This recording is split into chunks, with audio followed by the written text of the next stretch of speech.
Good day and welcome back to Elementary 72 Gaming. I am back with another video on the insurance system, and this time it's to deal with the community uproar.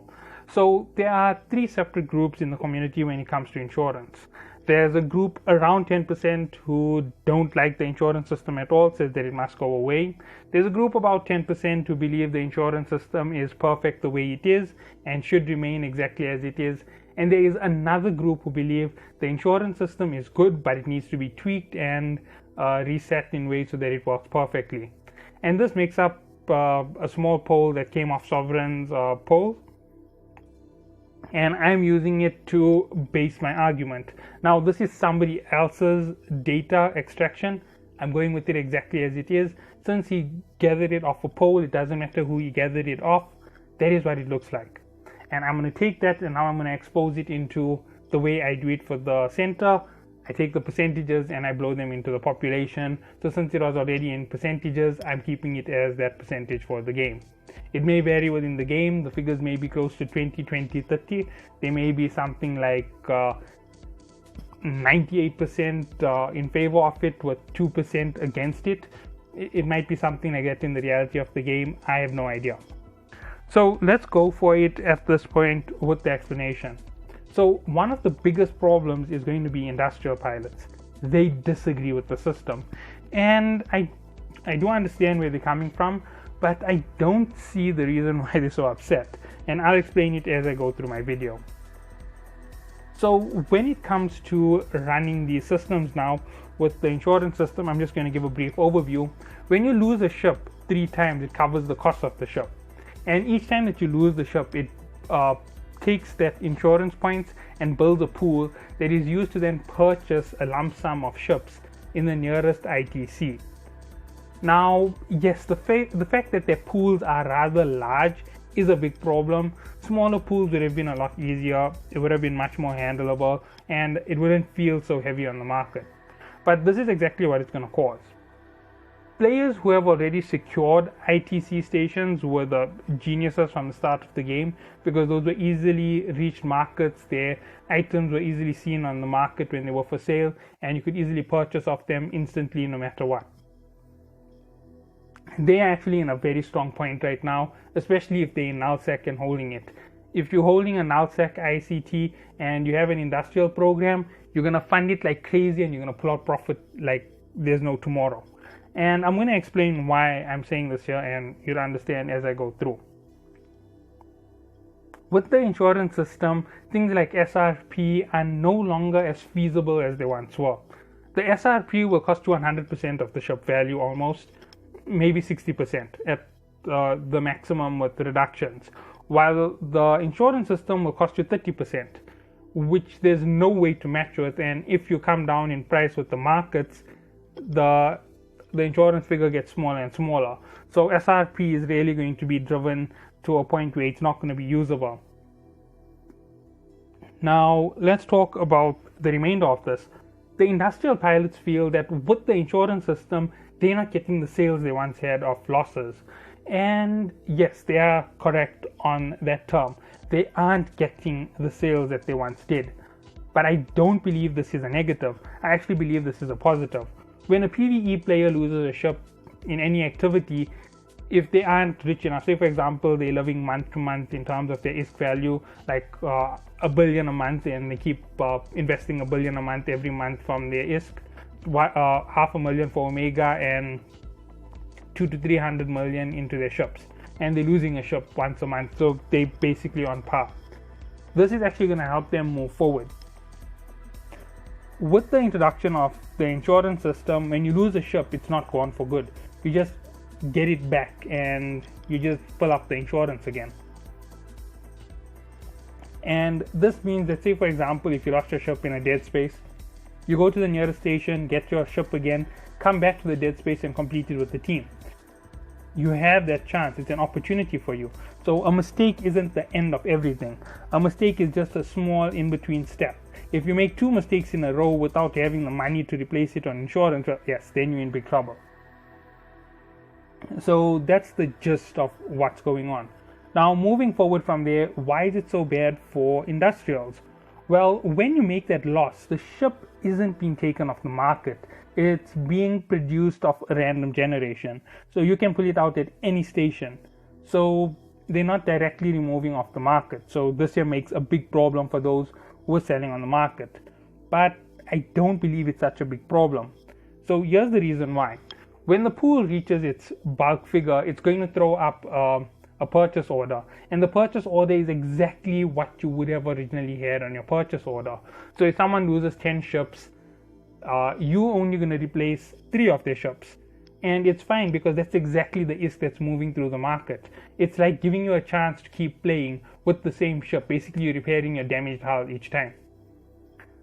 Now, obviously, to speed up this process and to help the players who are doing SRP and selling ships, they should actually take off that lock timer for PvP. The 12-hour lock timer should disappear. That way there you can lose 20 or 30 ships in a combat, and it's going to it's going to fill the market that much faster. However, there is a generation from this year that helps the industrials, the real industrials. Now, a casual industrial is never going to benefit from this program. They will not make profits out of it. Those who can only make 1 retriever a day, they're not going to make their profit. And in case you're wondering what the value markup on a retriever is, the retriever costs quite a small amount to produce. I'm going to highball that figure at 40 million. It's nowhere near 40 million, just by the way. I can purchase 40 million from some of the corps who have a 20% markup, so that tells you that it's lower than 40 million for the cost of a retriever. Then moving on from that point, they'll sell it to the members of the corps generally at around 60 million. It's quite a considerable markup, and it's quite a reduction from the high sec price, which is almost 120 million the last time I saw. Might be way cheaper now, might be all the way down to 80 mil, but nonetheless, even if it's 80 mil and it's 60 mil, it's a big difference. It's a 20 mil difference between the prices. And that's how they were selling to their corp mates. Now, when they sold internally, they make about a 20 million profit. I am counting out the taxes from this figure because I am overinflating that price, right? The 40 million includes the price of it. You have to be a master in order for this to count. Obviously, if you're not a master in industrial production, these figures just make no sense to you. They cost somewhere close to 56 million if you just have 5-3. So anyway, that's where we are. So you have this massive figure of production at your hands. You're making 20 million off a ship, and you can produce a ship a day. So let's look at it. For fully fledged industrial, that's up to 10 ships. That's 200 million a day. How much of time do you need to play to build these ships? About 10, no, not 10 hours, about 2 hours. So about 2 hours a day for 200 million in profit. Alright, divided by the hours, 100 million an hour. So that is your earning rate, 100 million ISK an hour. As I said, from PvE, the nearest comparable rating is a fleet that runs T10 missions with a very effective team, about 100 million an hour. Okay, so we've got the two very big differences. Is there anything else that we can go on for this? Well, yes, there's plenty of things. So with all of this being said, there was the profit margin before this update with insurance. Now with insurance, they're only replacing 1 in 3. Now this in no way means they're making 200 mil for everybody. Some corps do make 200 mil because they're in war and they lose retrievers like crazy. That's the way that it goes. Some people are that lucky they can make the 200 mil, but not everybody. Understand, I'm talking about the lucky guy over there. And then when it comes to rating, I'm going to count the lucky figure for that to be at something near 7 billion. For the high sec, is going to be 100 million an hour as well. Alright, so they have a comparable reward to that of someone doing high sec rating. Okay, so they're in the safety zone, Chances of loss of vessel and profit, 0. Chances of loss of vessel in high sec is there is a chance. May not be 100% or 50%, but there is a chance you could lose your ship in combat. One mistake, one scrambler, and everything can catch up to you and destroy your ship. So it does make a big difference. Okay, so there we go. we now have an idea. All right, we've got everything set. What's next to this entire situation? Well, with this program, they have to travel to ITC stations to drop off ships, or they have to travel to those ITC stations, set up everything, produce ships, and sell it to the buy orders. Okay, is this going to reduce it? No, it's actually going to increase it for most of them. For the really strong industrial pilots, this is going to throw your profit through the roof. As I said, if you're already settled in NullSec, this is going to be for you like no man's business. So here's how it's going to go. The market price, which is the higher level value, which is basically based off HiSec, is going to be reduced by 10%. So if it's 100 million, it's a 90 million ship in that station. If it's 80 million, it's 72 million. When you sell to a buy order, you don't pay tax. Right, there's it. I just said it straight up. There's no tax for you to pay. And what does this instantly do for you? It gives you back the ship. It gives you back the profit that you were losing. But you're not just making profit from your corp. You're making it from your enemies, from your allies, from everybody in the region. Now everything is coming to one person, and the industrial is really making profit. Now the industrial can really generate a profit. So let's say that he was making 20 mil per retriever, and he now sells it on the market at 72 mil. He now made 32 mil an item, and there were 30, right? So 3 days worth of production is 100% in. Okay, I'm actually going wrong. It should be 50, but 5 days of production, it's 50 ships. He's made a massive amount of profit. Everything on there sold instantly, no problem. How many retrievers were actually lost? 150. How many did he replace? 50. How much of profit did he make? Way more than he would have ever made in his corp, because that same retriever pilot would have had to have looked around for cheaper rigs. He would have went around looking for all these things, working his way back up. While now with the insurance system in place, that retriever pilot is jumping in, getting everything as fast as he can and docking it in the station. He's making his good profit. He covers himself in insurance. He's happy. He's going to keep going. You can put on a 2 billion set of rigs. You're not going to cry about it when you lose it. It becomes cheaper. So there you go. You're now making ISK. You can go and do the condensed belts without much of a problem. You're having fun. And that's what it is for the industrial pilots, right? Now, miners aren't industrial pilots. Industrial pilots are generally your manufacturers. So there you go. They now have this opportunity, and they have to get to those stations. But here comes the catch. If you don't occupy the ITC, you need to travel to the ITC to make sales. And depending on what ships you have master skills for, you're now going to have two options. One, if you got all your materials in another area which is very far away, you can transport the materials to the station, or you can build ships and transport ships to the station. It's purely up to you. The risk is the same either way. But there's a risk involved. So now you're joining in the risk factor that everybody else had. And this here is now where it's equalizing the game. Remember, I said you're already capable at the cheapest ship of matching a HiSec Retta, which is 100 mil a day. You count that, that's 3 billion a month.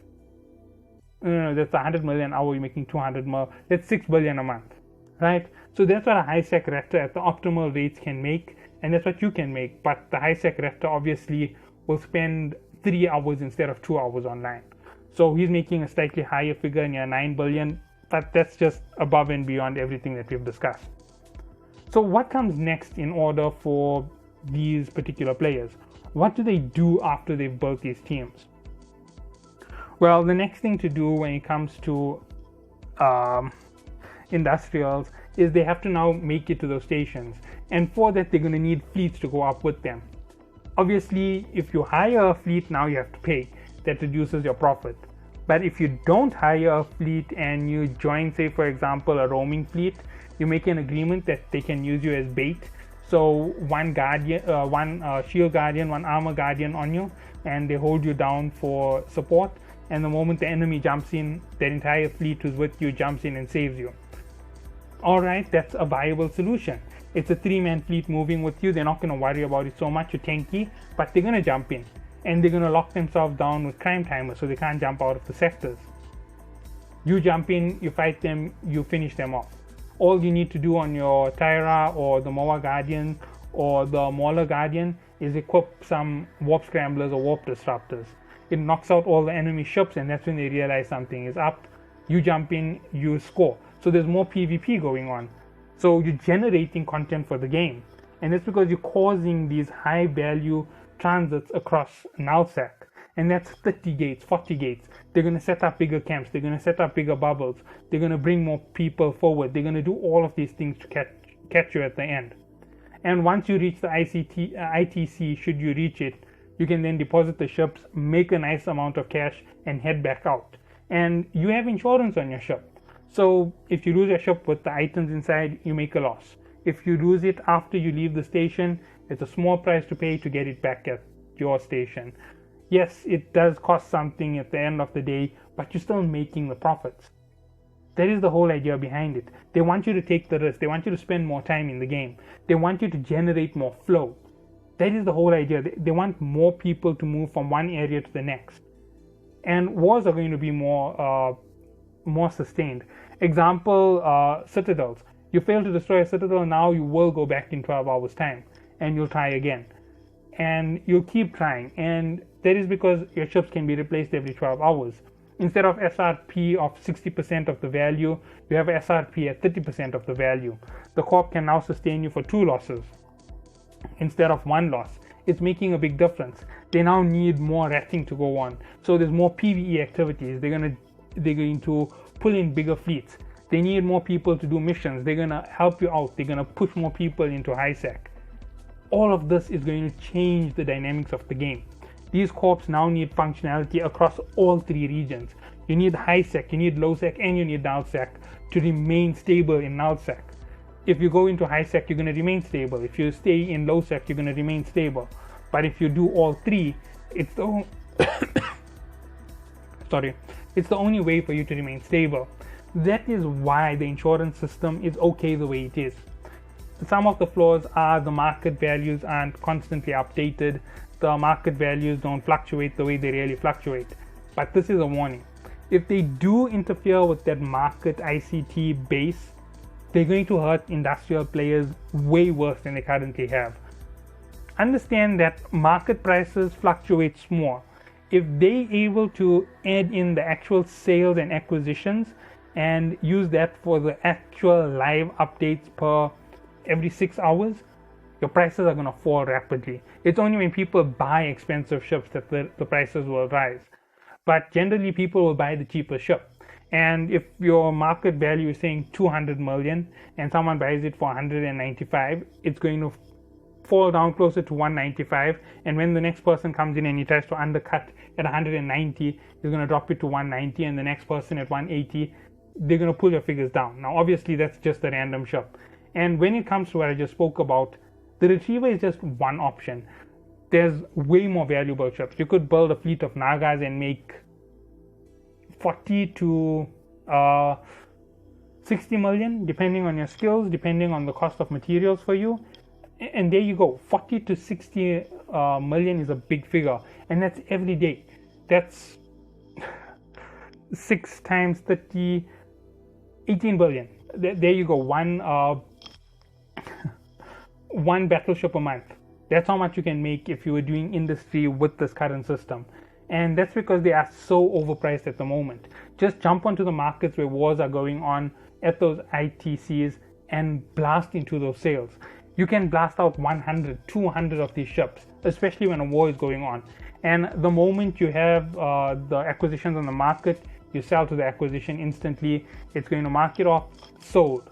There you go, profit made. 2 billion, 3 billion, 4 billion, it's all sitting right there. You've got something like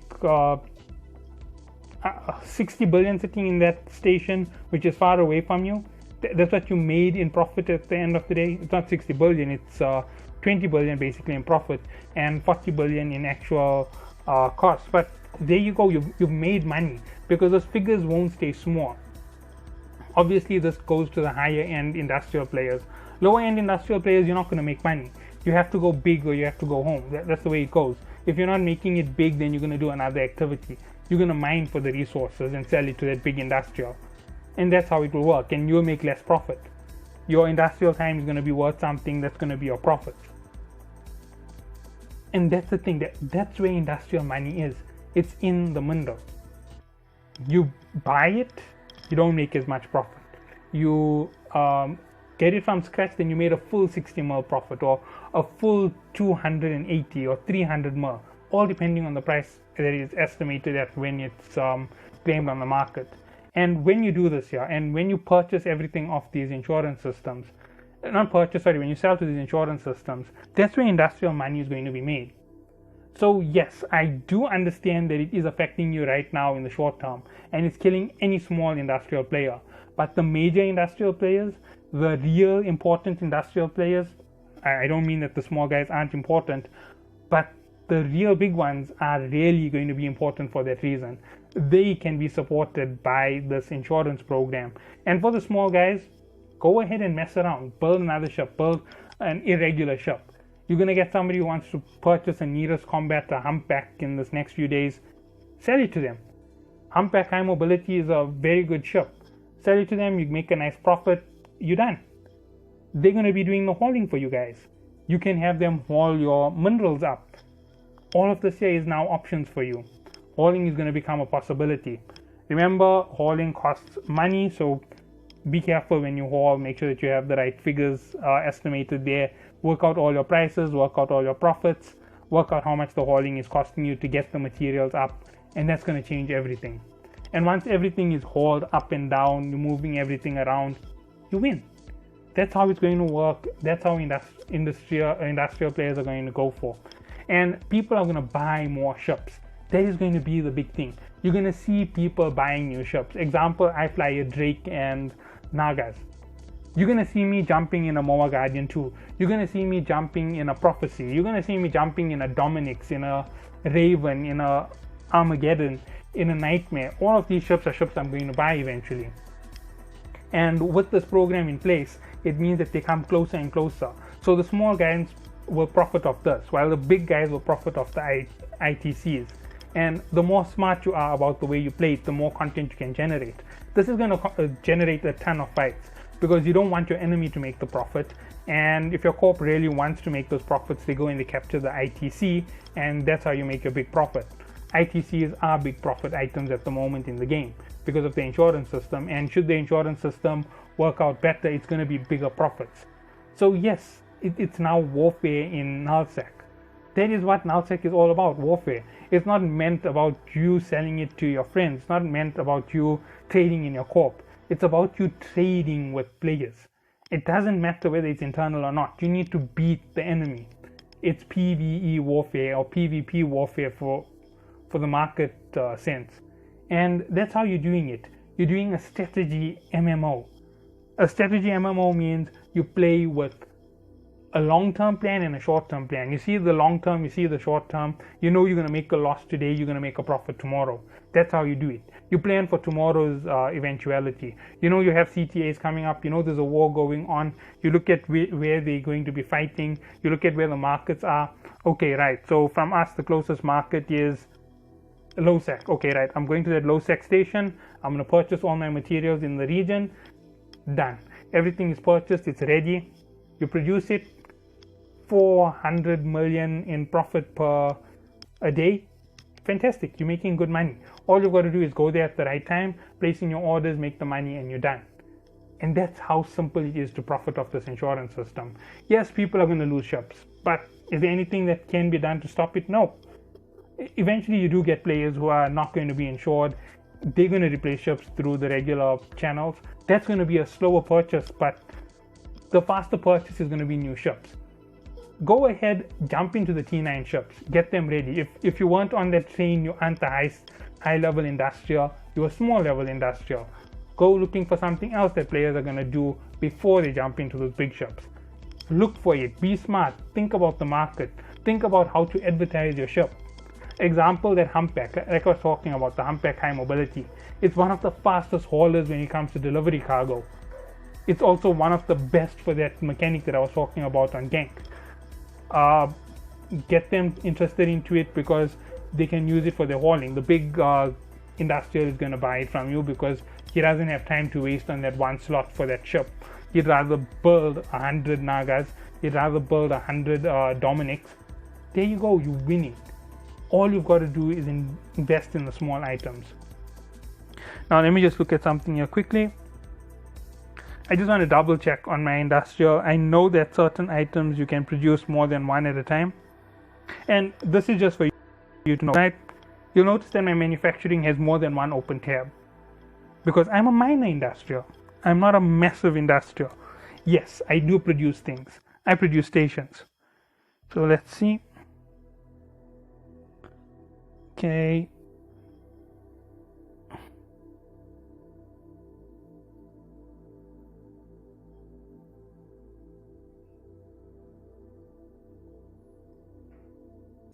Okay, so it won't allow me because I don't have the item.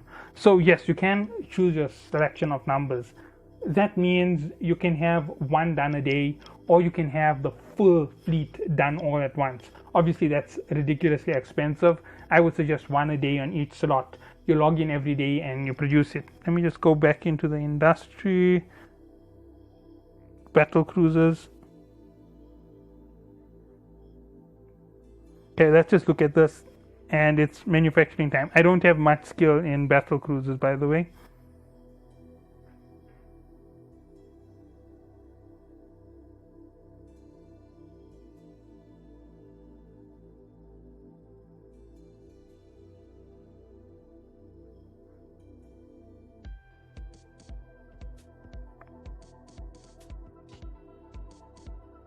Okay, anyway, that's the way that it goes. So there's a production timer to it. It's going to tick up, it's going to tick down. All you've got to do is corner the market.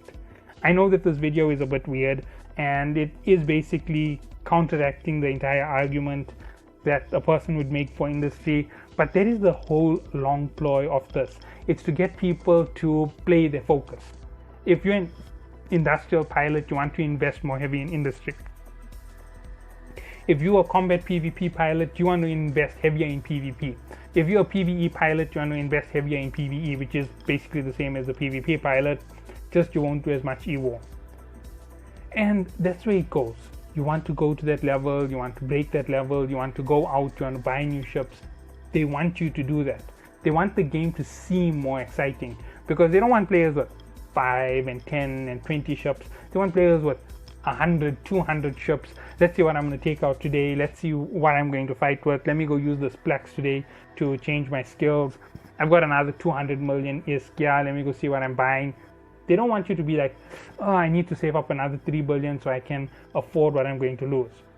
No, you've got a 20 billion ship. They want you to be flying it around. It may cost you 6 billion, but at least you have it back when it's gone. You just have to purchase 1 or 2 items, another $500 million on top of it, maybe $1 billion on top of it. But that's it. Everything is now nice and safe. Everything is flowing the way you need it to go. Everybody is happy. Yes, I do understand it has an impact right now, and it can cause a major crash in the industrial players. Pure industrial players on the small scale might just quit. The ICT industrial players might get so rich that they unbalance the game. We don't know where it's going. These things could happen. These things could also fail. All depends on what's going on with those markets. You target the ITCs, and it's going to be a profit for you. So I hope that you all do enjoy. Leave your comments, subscribe to the channel, dislike the video. It's purely up to you. I'm giving this to the community who is going for Burn Jita, and I will be interviewing their leaders on why they're actually going for this.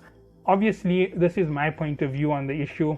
I'm going to put their point of view on this issue up on my channel as well. It's only fair that one side is countered by the other. So I hope that you all do enjoy. See you all in the next one.